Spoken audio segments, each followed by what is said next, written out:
સાબરકાંઠા જિલ્લાના હિંમતનગર તાલુકાના હાથમતી નદી કિનારે આવેલ સ્વયંભૂ ભોલેશ્વર મહાદેવ મંદિરનું જીર્ણોદ્ધારનું કામ ચાલી રહ્યું છે, ત્યારે શિખર અને ગર્ભગૃહ સહિતની કામગીરી પૂર્ણ થઈ ગઈ છે. તો આગામી મહાશિવરાત્રી પહેલા કામગીરી પૂર્ણ થઈ જશે.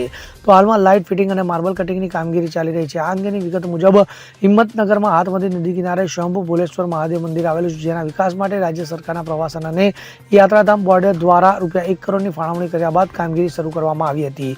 તો ધાંગધ્રાના પથ્થરથી નવીન મંદિર બનાવવાનું શરૂ કરાયું હતું. તો હાલમાં મંદિરનું શિખર ગર્ભગૃહ સહિતની કામગીરી પૂર્ણ થઈ ગઈ છે. તો હાલમાં લાઇટ ફિટિંગ અને માર્બલ કાપવાની કામગીરી શરૂ કરવામાં આવી છે, ત્યારે મહાશિવરાત્રી પહેલા મંદિરની કામગીરી સંપૂર્ણ પૂર્ણ થઈ જશે હોવાનું ભોલેશ્વર મંદિર ટ્રસ્ટના મંત્રીએ જણાવ્યું હતું. Bureau report CN24 news. હવે જુઓ દેશ દુનિયાની તમામ ખબરો તમારી આંગળીના ટેરવે.